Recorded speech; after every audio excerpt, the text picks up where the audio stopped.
Si no hubiera sido por el wifi gratis del paradero, sacaba cero. Este es nuestro trabajo, hacer que tu día a día sea más fácil.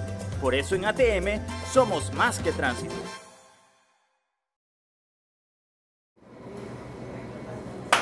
Bienvenidos todos, muy buenos días, ¿cómo están? Yo soy Anderson Boján, esto es Café La Posta, un espacio para revisar la coyuntura política y la actualidad nacional. Hoy es lunes 2 de diciembre, primer día del último mes del año.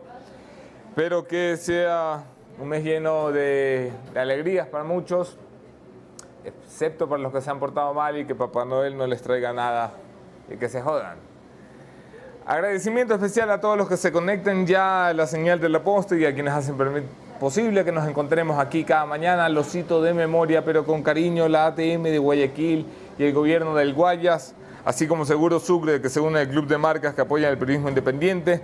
Un agradecimiento especial para Azúcar Valdés, porque detrás de cada uno de estos sobrecitos de azúcar hay 180.000 plazas de empleo, es decir, 180.000 familias que dependen de esta actividad.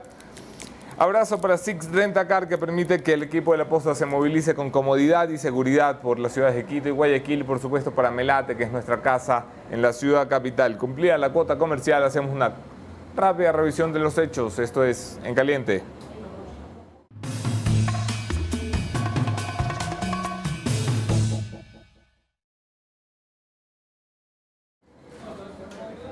En Caliente.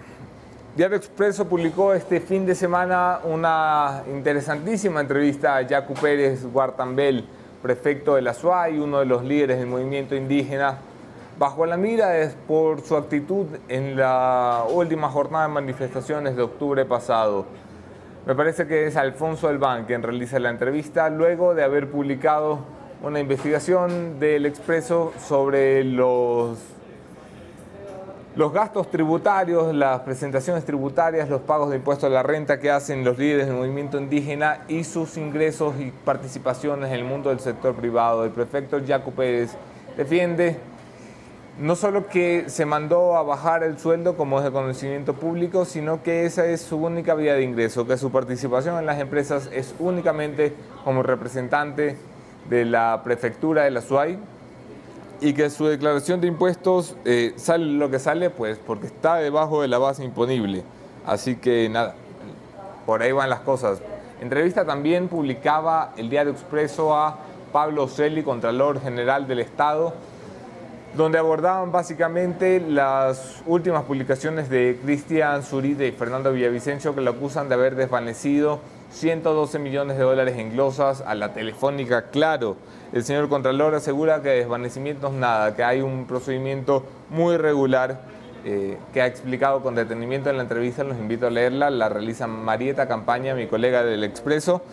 Flojo, sin embargo, que no le hayan preguntado por Raúl de la Torre, el sobrino del Contralor preso en Estados Unidos por haber trasladado cerca de 250.000 dólares en efectivo, envuelto en un proceso complicado judicial en Estados Unidos que puede salpicar a algunas autoridades en Ecuador. Finalmente, el ministro Richard Martínez adelanta o alerta una nueva emisión de bonos por cerca de 1.935 millones de dólares antes de finalizar el año. Lo que va a intentar hacer en los mercados internacionales es el recambio de los bonos que están por expirar. A ver cómo ayuda esto, a ver cómo colocamos los llamados bonos basura con un riesgo país que está por los techos, por encima de los 1.200 puntos, que está tan feo el riesgo país que casi que extrañamos a Carlos de la Torre, el exministro de Finanzas de inicios del morenismo. El país está envuelto en el colapso. Hoy debe comparecer la ministra de Gobierno, María Paula Romo, en el proceso de fiscalización que lleva la mesa de fiscalización de la Asamblea Nacional, a pocos días de que se cierren los 15 días para emitir un informe que recomiende o no su ida a juicio político. En la Asamblea Nacional, donde las cosas cambian radicalmente, hay una premisa casi indiscutible. Si la ministra llega a ir al Pleno, si el juicio político pasa al Pleno, serán los últimos días de la ministra Romo. Los votos se van contando de a poquito, incluso dentro del morenismo. Y mientras el país sigue su rumbo natural vía el desastre en el que hemos vivido desde siempre y hasta siempre, al parecer, aquí nos tomamos una pausa para revisar qué, quién, cómo, cuándo y dónde tiene la culpa. asegurar que podemos buscar soluciones y conversar un ratito con buenos amigos. Le damos la bienvenida, por supuesto, a Oscar Vela. Él es escritor, columnista de diario El Comercio, abogado y un buen amigo de la casa. Quédense en la entrevista.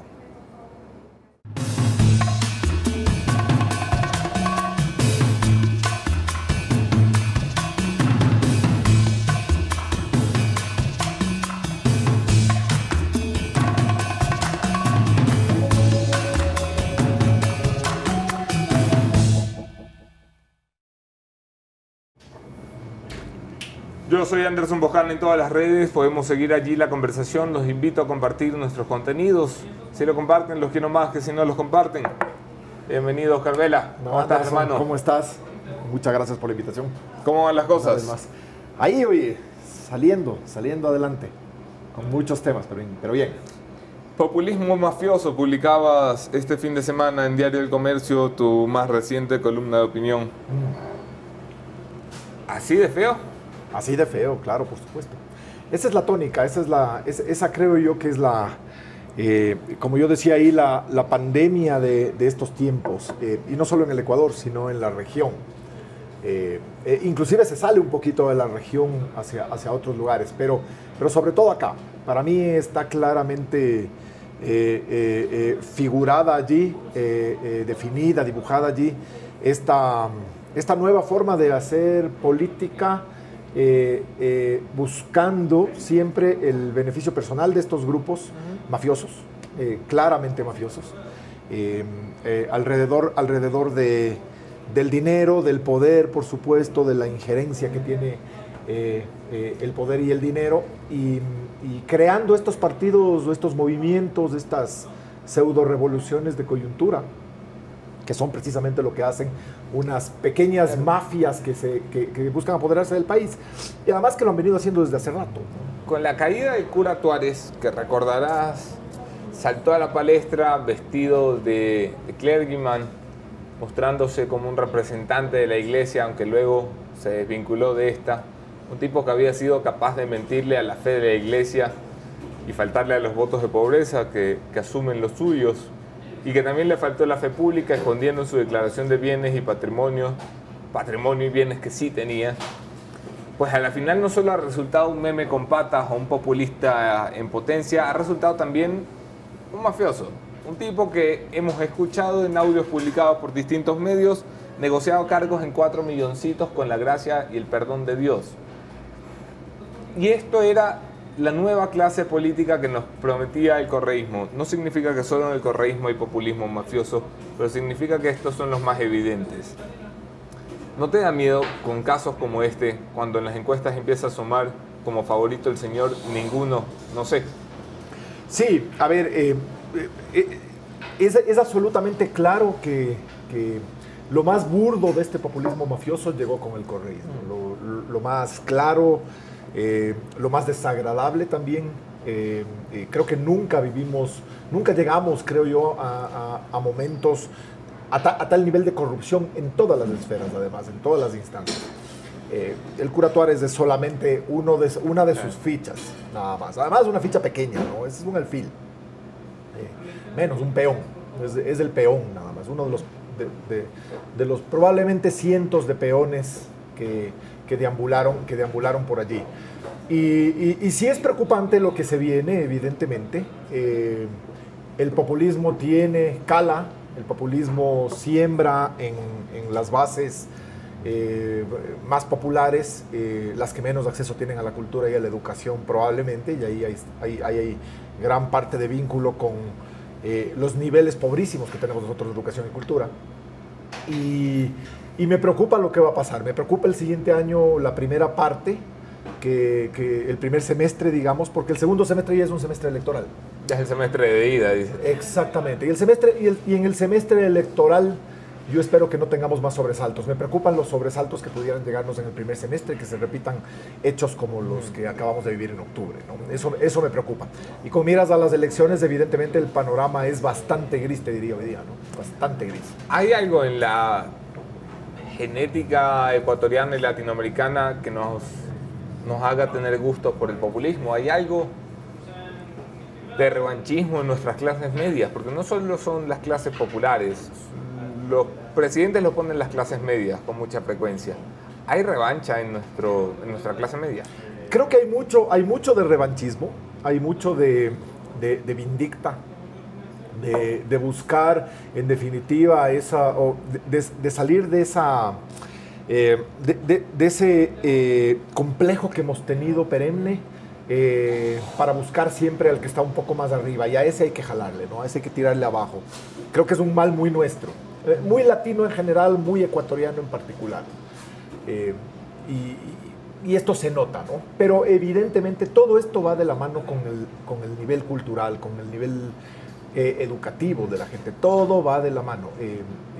Donde tienes los mejores niveles culturales, educativos de Latinoamérica, Uruguay es el primer país a nivel cultural y educativo. Sin duda, es donde tienes más desarrollada la democracia, menos injerencia de este tipo de populismos, un país muchísimo más sosegado, mucho más tranquilo, que va a la vanguardia, ¿no? Es decir, que va a la vanguardia, inclusive en sus peores momentos. Pero como contrapunto, los franceses y los nórdicos no están vacunados contra el populismo. Mira tú la crecida de la extrema derecha. De la extrema derecha. Es que en ambos países, con los niveles de cultura y educación que tienen. Austria mismo tiene un gobierno de extrema derecha muy populista. Bueno, los Estados Unidos, ¿no? Así, no nos vayamos más lejos. Que no son la cuna de la cultura tampoco, pero... No son, por supuesto, no son, pero de los países más desarrollados.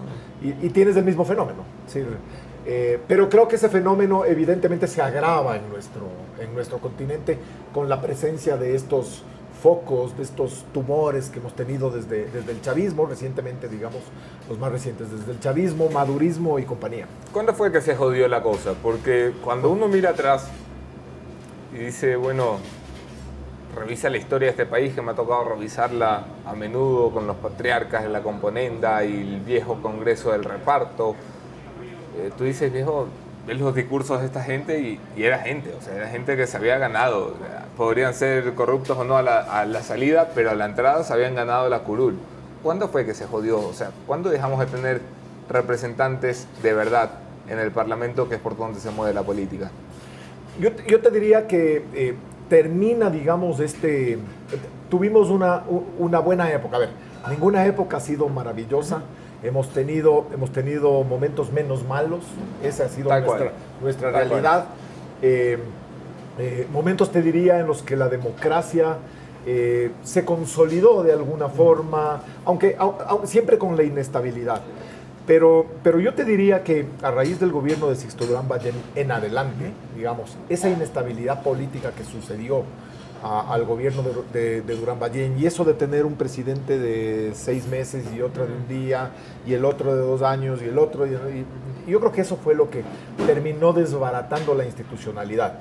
Y esa institucionalidad carcomida por completo, que es lo que hemos tenido, es lo que recogió en su momento el último caudillo, que fue Rafael Correa, con todo este séquito enorme de gente que venía a llevarse el país en andas.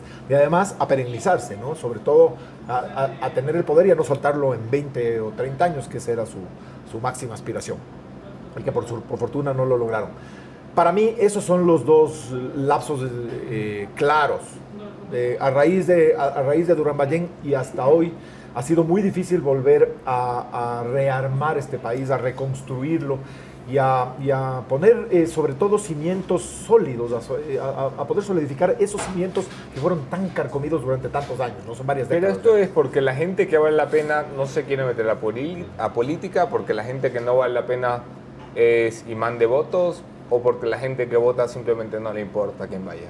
Yo creo que hay de todo, ¿no? Hay casi todas tienen su buena parte, oye. Hay muchas razones. Para mí la primera y más clara, en mi opinión, es justamente la de la cultura y la educación, la más clara.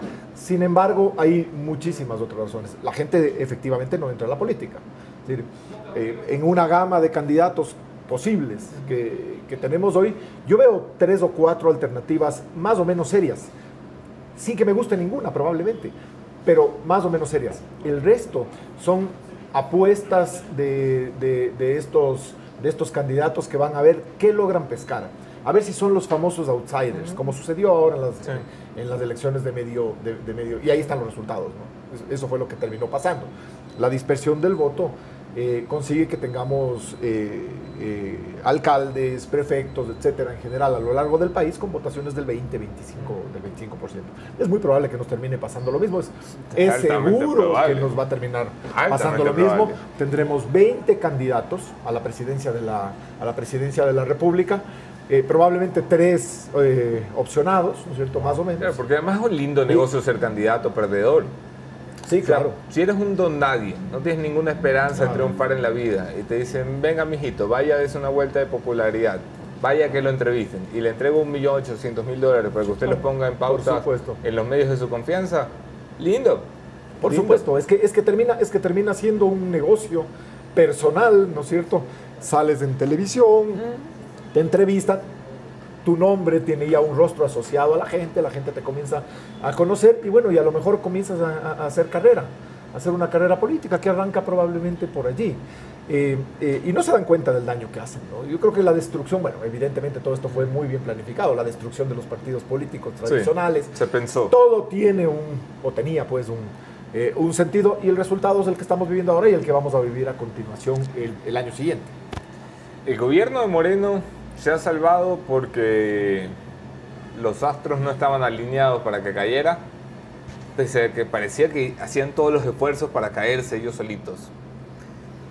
Pero le quedan 18 meses. Le quedan 18 meses a un gobierno que no puede meter un decreto porque le tuercen el brazo en la calle y que no puede pasar una ley porque le tuercen el brazo en la Asamblea Nacional.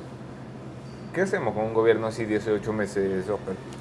A ver, y esta también una opinión personal mía, yo quisiera que el gobierno termine lo mejor que pueda su labor. Creo que es lo que más le conviene al país por estabilidad y por tranquilidad, por calma, precisamente por consolidar la democracia y tratar de reinstitucionalizar el país. Yo creo que el gobierno de Lenín Moreno ha sido un gobierno, por supuesto, de transición y sabíamos que íbamos a tener un gobierno de transición. No lo sabíamos cuando recién fue elegido, lo supimos luego. Apenas se produce el rompimiento con Correa. Y sin duda era un gobierno de transición que nadie se esperó. Creo que ninguna persona pensó que este gobierno precisamente podía desarmar toda la maraña, todo el entramado legal perverso, ese hiperpresidencialista que dejó Correa. Y sin embargo lo ha hecho en buena parte. No todavía todo. Faltan todavía algunos procesos. Probablemente el de la justicia es el que todavía se queda allí.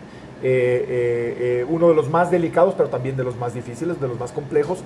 Algo se avanzó ahora con el nuevo nombramiento de los nuevos magistrados de la Corte Suprema, de la Corte Nacional, pero todavía queda algo más. Ahora, si es que retrotraemos un momentito los temas hacia los primeros meses del gobierno de Lenín Moreno, o ni siquiera eso, a la elección anterior, muy pocas personas pensaron siquiera en la posibilidad de que esto iba a pasar 3 años después.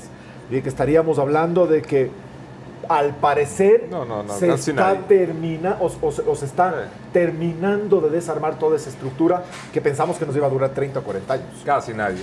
Ya, entonces yo creo que ahí se ha avanzado, y ojalá podamos terminar con cierta tranquilidad. A eso me refería cuando digo, ojalá el siguiente semestre sea un semestre en el que podamos como país sacar un poco la cabeza. Esto no es mucho de ojalá, esto es también de qué capacidad puede tener el gobierno y qué don democrático tiene la oposición. Tú le ves al Partido Social Cristiano aflojando las riendas que ha empezado a apretar. Tú le ves a Guillermo Lasso manteniéndose firme como aliado cuando tiene a la vuelta una campaña en la que el principal mérito es darle palo al gobierno. Y tú le ves al presidente de la República desgastado, solo, sin ministros de peso, capacidad de manejar un país 18 meses más. A ver, yo espero y creo que efectivamente va a terminar bien y va a terminar su mandato. Ahora, ¿cómo vamos a terminar ese periodo? Posiblemente en el segundo semestre del siguiente año, confrontado con todos, evidentemente, con el Partido Social Cristiano, con Guillermo Lasso y todos los demás, enfilando las baterías contra el gobierno desgastado ya en su último año. Ese es el juego un poco de la democracia en este país. ¿No? Así, eso es lo normal. Si tuviéramos la seriedad necesaria, la responsabilidad necesaria, si nuestros políticos fueran lo suficientemente responsables, probablemente este primer semestre que viene apuntalaríamos lo que tiene que terminar haciéndose. Lo de los subsidios fue una gran irresponsabilidad de todos los que no apoyaron en su momento. Ahora probablemente podemos entrar en algún proceso para focalización de los subsidios. Es algo que es absolutamente indispensable para el que viene, sea quien sea el que venga. Ya. Pero no lo apoyaron, por el contrario, salieron y gritaron en contra. Son unos irresponsables, ese es el gran tema de esto. Son unos irresponsables, que lo único que piensan es en el tema electoral. Son personajes electoreros, eso es lo único que hacen. Y no piensan en el país, les interesa un pepino el país, esa es la verdad. Les interesa ver la posibilidad de si es que ellos van a llegar. Decía Cynthia Viteri que los que tienen tu percepción sobre lo de los subsidios son analistas que van muy cómodamente sentados en el automóvil, en su automóvil, pudiendo pagar la gasolina del precio que sea. Tienen algo de razón, que los analistas nunca piensan en la gente con menos recursos. Pero es que estos subsidios, precisamente a quienes más benefician es a la gente que tiene más recursos. A esa gente beneficia. O sea, no sé si Cynthia Viteri se sentó un momentito a pensar en esto. No tengo idea. Creo que lo lanzó como lanzado un montón de cosas. Pero si alguien tiene dos dedos de frente y se pone a pensar a quién están beneficiando estos subsidios hoy, porque no se ha tocado el gas, ojo, no se tocaba el gas, claro, en absoluto. Se tocaba sobre todo a la gasolina extra, que la consume la clase media esencialmente. Sí, se tocaba el diésel, pero ahora, ¿por qué no vamos a la focalización? Directamente, a la focalización. Entreguemos efectivamente gas subsidiado, diésel subsidiado a quien más lo necesita y el resto pagamos, todos. Claro. Absolutamente todos. Eso es lo lógico, eso es lo responsable con el país. Lo otro es lo electorero, lo otro es lanzar todas estas ideas para ganarse unos votitos ahí en sus parroquias. Eso es lo que están haciendo. Son unos irresponsables, ese es el gran tema. Y ese es el país en el que vivimos, el país de los políticos mediocres. Irresponsable también por parte, y estoy yendo ya en retrospectiva, esto es muy fácil ser director técnico después de que ha pasado el partido, pero ya nos toca. ¿No te parece irresponsable también que se haya dado una decisión gubernamental como esta después de haber jugado ahí viene el cuco con vamos a subir el IVA, para al final clavarnos sin habernos comunicado, no a los ciudadanos solamente, sino al movimiento indígena, a los transportistas? Oigan, flacos, les vamos a quitar el subsidio. A ver, desconozco cómo fue el proceso. Efectivamente, a lo mejor no fue realizado de la forma más adecuada. Quizás se debió haber negociado internamente, o no. Te soy franco, o no. A lo mejor esa era la vía. Fracasó por las circunstancias que sobrevinieron, además, que creo que además le superaron al gobierno y nos superaron a todos. No la vimos venir. No sé, yo creo que el gobierno en algún punto sí la vio venir al final, antes de que se dicten las medidas, pero nunca se pensó que las dimensiones que esto podía tomar. En Chile tampoco se imaginaron, en Colombia, aunque la vieron venir y vieron el ejemplo, les acaba de pasar. Y bueno, y probablemente nos siga pasando, y probablemente a Perú también le toque, y la vieron venir. Esas decisiones estratégicas se toman allí, no sé si entre cuatro paredes, pero son muy complejas de tomar. Yo no me atrevo a decir que fue un error. Hoy, a toro pasado, dice sí. Se equivocaron y quizá debieron haber hecho esto. Es muy fácil, como dices tú, ser el director técnico el lunes, claro, sí, después del domingo, después del partido es muy fácil para todos. Yo no sé si fue una gran equivocación. Tengo todavía mis dudas. Algo falló, por supuesto, en la comunicación. Algo falló en el manejo político, sin duda alguna, ¿no es cierto? En el manejo político inclusive de sus propios asambleístas. Esa es otra de las carencias que tenemos y así es. Es decir, no tiene este gobierno, por supuesto, una base sólida de asambleístas, no tiene una representación importante en la asamblea y entonces eso le hace también un gobierno más débil. Pero esas son las circunstancias con las que estamos jugando y lo que todos debemos apostar es para que el país, al menos con cierta tranquilidad, con cierta estabilidad, termine el periodo y nos enfrentemos a lo que viene, que es el futuro gobierno. ¿Te decepcionaste en el movimiento indígena? A ver, porque te sentí cabreado durante los días del paro que te leía. Sí, por supuesto. Lo que pasa es que la manipulación del movimiento indígena, que ha sido siempre muy grande, es lo que molesta en todo esto. Esos 4 o 5 pseudo líderes que además dicen que son líderes y resulta que no son, que aparecen como los grandes jerarcas de estos movimientos y resulta que en los papeles tampoco lo son unos aprovechadores y además fueron manipulados como títeres por quienes orquestaron todo esto, que fue básicamente Correa y compañía. Unos títeres, unos grandes monigotes. Y detrás de eso tienes un movimiento indígena enorme, enorme. Sí, probablemente todos manipulados, amenazados, les multaban, les quitaban el agua. Oye, esa gente que es probablemente la más relegada del país, ¿se lanza o no se lanza 7 días, 10 días?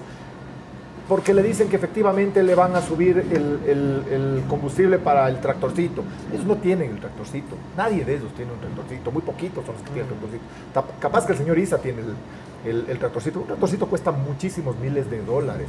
O sea, no es un instrumento de trabajo de los indígenas, claro, en general. Entonces, yo lamento mucho que hayan sido manipulados de esa forma y que se juegue todavía con la desgracia de esa gente que es la más olvidada de todo el país. Mientras nosotros y los gobiernos no nos pongamos a mirar precisamente a esa gente, mientras esa gente no sea atendida en todas sus necesidades básicas, porque no son atendidos todavía. Habiendo pasado desde 1830, ya vamos a hacer 200 años de república, de país republicano, y todavía no son atendidos, todavía no tienen alcantarillado, todavía no tienen agua potable, muchos de ellos no tienen luz eléctrica, muchos de ellos no tienen todavía educación. Y han pasado, y estamos cerca de los 200 años. Mientras no nos pongamos a mirar a esa gente todavía y no atendamos esas necesidades, es muy difícil que este país se supere. Y luego no les podemos echar la culpa por lo que pasó. ¿Sí? Yo creo que no les podemos echar la culpa. Sí les podemos echar la culpa a los 5 o 10 vivos que son los que les maconean. A ellos sí les podemos echar la culpa. La culpa tiene nombre y apellido, que a mí me encanta repetirlo, el señor Jaime Vargas, el señor Leonidas Issa, todos los que delinquieron en Televisión Nacional, además, para colmo, que delinquieron arropados en vidas humanas, porque al final lo que hicieron fue delinquir teniendo un escudo humano de 2.000, 3.000, 5.000, 10.000 personas, como diciendo, bueno, yo delinco y si me tocas vidas inocentes. Eso fue a lo que jugaron. El país no se repone de esa jornada de octubre. No se repone porque las fuerzas no han quedado en su lugar. O sea, no ha quedado en su lugar quién ganó. Porque si a la final ganó el movimiento indígena, pues aquí ya no se debería hablar de focalización de subsidios. Se está hablando. En voz baja, pero se está hablando, se está preparando. Y si aquí hubiera ganado el gobierno nacional, pues no se tendría que estar hablando tanto del movimiento indígena. Aquí es lo que voy es, ¿quién emerge como la verdadera fuerza en Ecuador después de lo que sucedió? ¿Quién emerge como la fuerza con capacidad de tomar decisiones políticas? Es muy difícil decirlo. La realidad es que fue una guerra sin ganadores. Una guerra en la que solamente se dejaron sembrados cadáveres y nadie se puede reivindicar la victoria. De hecho, para mí los grandes perdedores son estos líderes indígenas, que delinquieron efectivamente, como tú dices, que tienen que ser juzgados y sancionados conforme a las leyes ecuatorianas. Ellos son los grandes perdedores. Perdimos todos, por obvias razones, perdió el gobierno, perdimos todos nosotros. Y luego en el espectro no emerge nadie, al menos de esa guerra sin ganadores, no ha emergido nadie como el posible líder. Fíjate, el propio Jaime Nebot, mucha gente dice que podría haber salido fortalecido de esa guerra. Creo que perdió también. Perdió, no, en las encuestas... Creo que perdió, no sé, no he visto las encuestas. Yo sé poco de estadística, pero si una curva es así, una curva es así. Yo no he visto las encuestas, pero mucha gente dice lo que pasa es que a él se le ve como esa figura fuerte, sólida, que impidió que lleguen los indígenas a Guayaquil. Eso le da un subidón, y ahí hay un punto. Le da un subidón en Guayaquil, pero lo castiga. En Guayaquil él no lo necesita, pero vamos, ha dominado esa ciudad 20 años. Y él venía trabajando 2 años, poniéndose ponchos, haciendo recorridos por el centro de la sierra. Un trabajo arduo, fuerte, que en 8 o 12 días se desplomó. Sí, yo tengo la misma sensación. Sin embargo, hay otros análisis que dicen que a lo mejor él puede luego recolectar los frutos de esa posición dura. De esa posición dura. Yo creo que no. Yo creo que...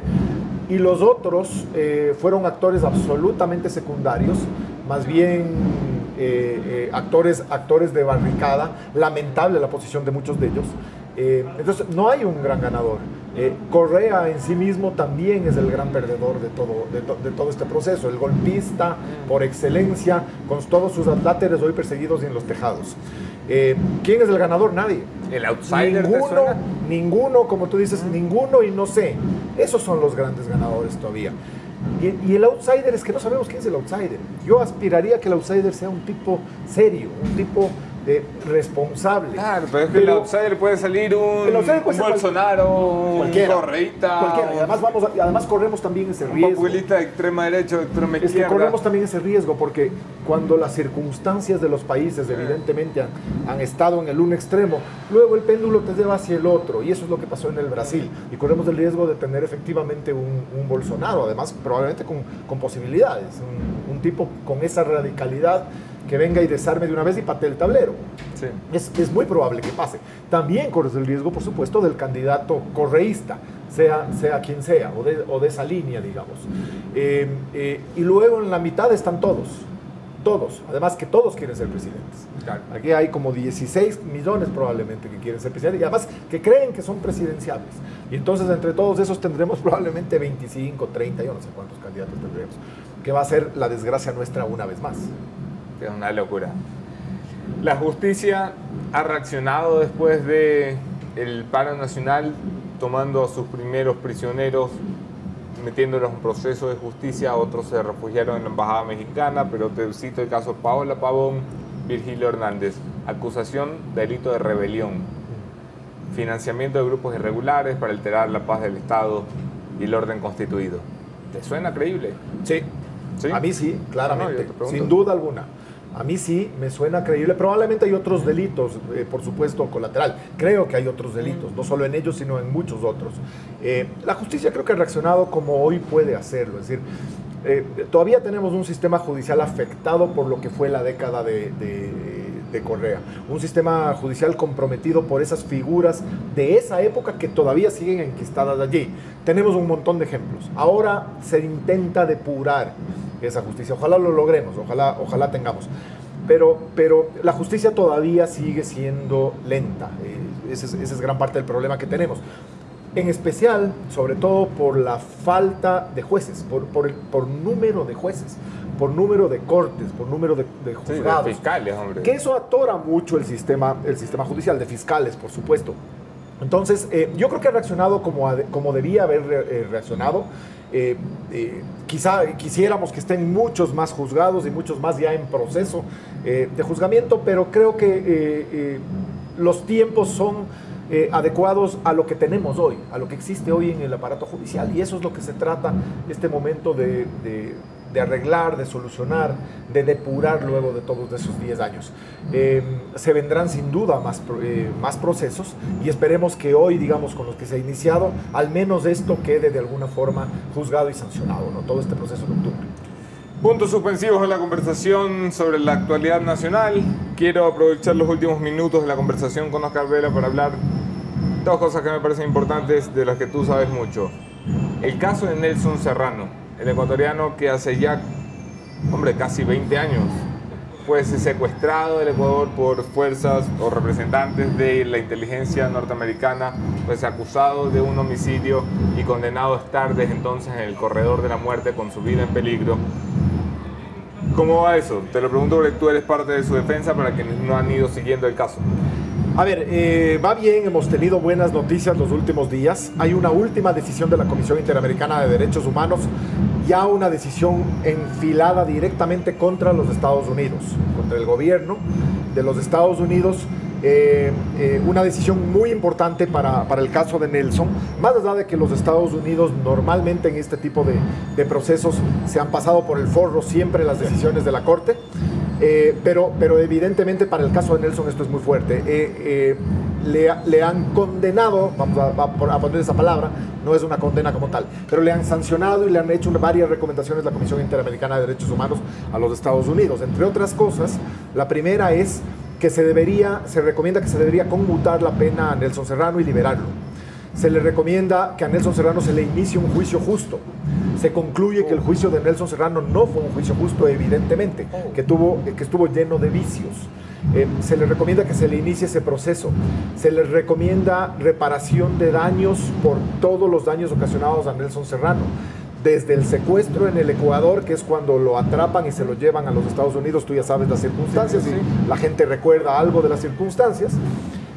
Todo esto englobado en esta última decisión de la comisión, que ya ha sido notificado oficialmente al gobierno de los Estados Unidos y que se espera, hay que esperar un tiempo prudencial de 2 meses aproximadamente para que esas recomendaciones de la Corte sean acogidas. En caso de que no lo sean, evidentemente esta decisión de la Corte es muy importante y es muy fuerte en contra especialmente del sistema judicial de la Florida, claro. que es el sistema judicial el más corrupto, como siempre lo digo, el más corrupto de los Estados Unidos, lleno de vicios, lleno de problemas y hoy en observación de la Corte Suprema de la Justicia de los Estados Unidos. Y como se nos vienen 2 procesos importantes para Nelson Serrano, en febrero la resentencia de su caso, que le quitaría la pena de muerte que está todavía ahí pendiente y la sustituiría por una cadena perpetua, que no es lo que queremos, no es lo óptimo, no es lo ideal, pero es un paso necesario que había que dar dadas las violaciones constitucionales. Okay. Y el segundo paso, que es un recurso que estamos interponiendo unos abogados americanos, yo ahí ayudo y asesoro un poco en ese tema, y es básicamente un recurso de habeas federal, que es un recurso que permitiría revisar nuevamente todo el proceso de Nelson Serrano desde el secuestro en el Ecuador y llegar inclusive a una nueva sentencia. Ese recurso que se lo interpondrá ya en los próximos días, evidentemente entran con mucha más fuerza ahora al sistema judicial americano con esta recomendación de la Comisión Interamericana. Estaremos pendientes. ¿Cómo va ahora que cae la niebla? Muy bien, pues ahí el doctor Manuel Antonio Muñoz Borrero recorriendo un poco el país y su figura, conociéndose, que eso es lo más importante, todo, reivindicándole un poco su nombre y conociéndole especialmente los chicos, los jóvenes, los estudiantes, los universitarios, conociendo este personaje que es yo creo que es el gran héroe del siglo XX del Ecuador. Novela recomendada de Oscar Vela, Ahora que cae la niebla, editorial Alfaguara, De si no me Alfaguara, equivoco. sí, de Alfaguara, sí. En todas las librerías del país, recomendación personal. Muchas Bueno, gracias. además fue el último libro que leí antes de quedarme ciego, le tengo un cariño tremendo. Yo no sé No, no es de la causa. si esto es una cábala. Yo digo, ha sido tan buena la novela que me he quedado medio ciego. Oye, muchas gracias y qué pena y lamento. Bueno, ahora ya te veo bien. Gracias por estar acá, Oscar. Gracias, Gracias a ustedes Anderson. por conectarse. Aquí nos vemos mañana, otro tema, otro entrevistado, mismo entrevistador.